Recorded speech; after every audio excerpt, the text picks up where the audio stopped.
I'm not sure that I want to cook bacon any other way from this point on. I'm going to show you how easy it is to smoke your bacon.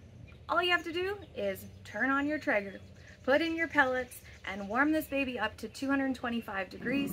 Lay your bacon into your smoker and close it up for 45 minutes. That's it. You have smoked bacon. Easy peasy.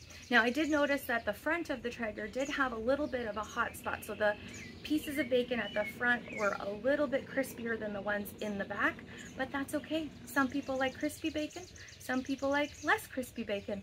So we've got the best of both worlds here.